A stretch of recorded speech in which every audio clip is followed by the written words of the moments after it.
investor visa papuntang Dubai.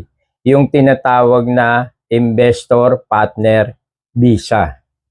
May nadali na namang kababayan natin. Nagbayad ng 150,000 pesos or around 10,000 AED, dirhams, ano? Ang kinalabasan, upload. Hindi naman kasi talaga makakalusot dito sa Pilipinas yun eh. Pag sinabing investor visa, diyan sa Dubai doon sa mga marunong diyan, alam nila napakahirap kumuha rin ng investor visa, maraming requirements. Ang masakit, itong ilang kababayan natin na sa kagustuhang kumita para sa sarili nila, Pinoy din nanloloko ng kapwa Pinoy.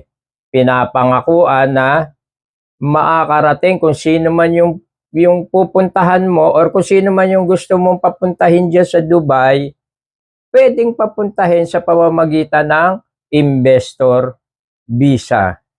Wala namang masama doon. Totoo naman yung investor visa, pero dapat yung tamang proseso, no? Huwag niyong pangakuan. Nakikita ko sa mga ano mismo, no, sa mga post mismo, may nagpapaliwanag ng mahusay tungkol sa investor visa at may nagsasabi din naman na huwag kayong basta-basta sisigi sa investor visa. Tapos lalabas investor visa and then partner. Kung ikaw nandyan sa Dubai na, o sige, nakakuha ka na investor visa and then kukunin mo yung kapartner mo rito na lumalabas, kapartner mo sa business na itatayo mo dyan, ano? Definitely, kung hindi naman qualified talaga, ma-upload yun. Ngayon, ipinapangako nung nandyan, meron ilan sa Dubai, or marami sa Dubai na talaga namang gusto ring makatulong at totoo rin. Pero napakarami rin na nanloloko ng kapwa Pilipino na sisingilin ng napakalaki. Kailan lang meron tayong kausap, may tumawag ulit sa atin. Nadali siya 150,000 kasi investor visa ang ginamit. Upload, sa madaling salita, upload to. Bakit hindi ma-upload?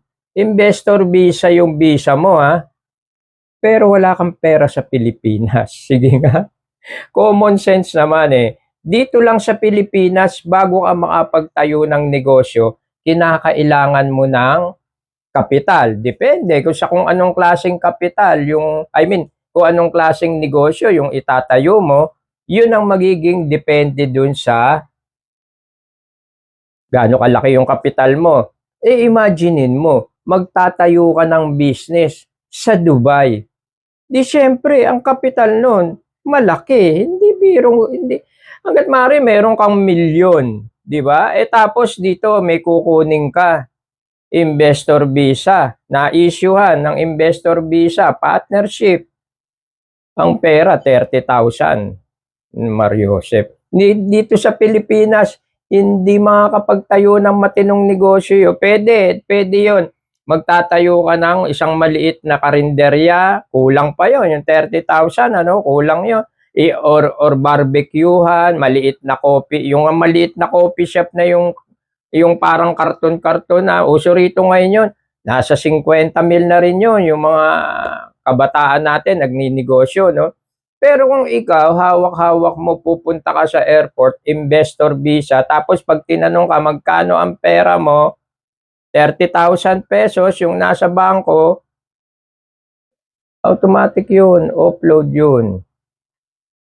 And isang hiling ko sa yung mga taga Dubai naman, siguro matindi ang labanan dyan talaga, yung hirap ng buhay din dyan. Sabi nga, minsan may tumawag din sa akin, Kuya, gusto ko nang umuwi, ang hirap ng buhay ko rito, kakapraso yung tinitirang ko, yung tinatawag na partition,